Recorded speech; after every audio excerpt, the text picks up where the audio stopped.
Ang Black Whale arc ng Hunter x Hunter ay sa pinakamadilim at misteryosong bahagi ng kwento. Dito nakasabay ang mga pinakamalalakas na hunter, assassin, mafia at royal guards ng Kakin. Pero sa paglalayag nila patungo sa Dark Continent, malinong na hindi lahat ay makakabalik ng buhay. At ngayon pag-uusapan natin ang mga posibleng mamamatay sa Dark Continent at kung bakit sila malaki ang tsansa na hindi na makaligtas. Ang una sa ating listahan ay si Hisoka. Sa kasalukuyan, hinahabol ni Hisoka ang lahat ng member ng Phantom Troop matapos siyang patayin ni Chrollo at mabuhay ulit. Ang Black Whale ay nagiging death trap para sa kanya dahil andun halos lahat ng Phantom Troop. At posibleng tuluyang mamatay si Hisoka sa kamay ni Chrollo o ng ibang Phantom Troop member. At may teorya din na siya ang magpapabagsak sa marami sa kanila bago siya tuluyang mawala.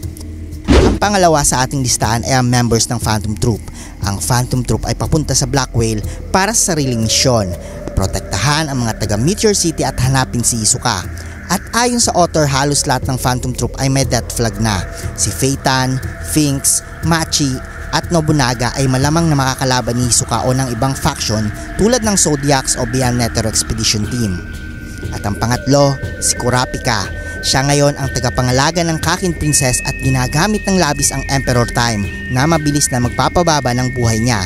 At ayon sa datos, bawat segundo ng Emperor Time ay nagkakaltas ng oras sa buhay ni Kurapika at posibleng mamatay siya sa pagitan ng pagprotekta sa prinsipe at sa paggamit ng Scarlet Eyes ng kanyang clan.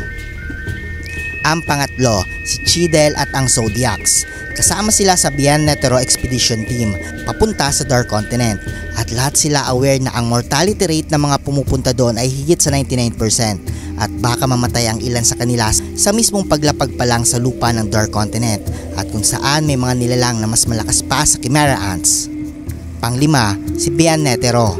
Ang anak ni Isaac Netero ay siya ang nag-lead ng ekspedisyon pero ang Dark Continent mismo ay parang huling pagsubok sa kanya at kung tutusin mga idol parang symbolic na siya rin ay mamamatay sa parehong lugar kung saan nagmula ang mga kinakatakutan ni Netero. Pang-anim, ang mga Kakin Princess. May royal succession war na nagaganap sa loob pa lang ng barko at sa dami ng prince 14 sila mga idol at malinaw na iilan lang ang makakaligtas. Ang iba ay siguradong mamamatay bago pa man makarating sa Dark Continent mismo. Pang-pito, si Leorio. Siya ang pinaka-normal sa core group at hindi fighter sa antas ni Nagon at Kurapika.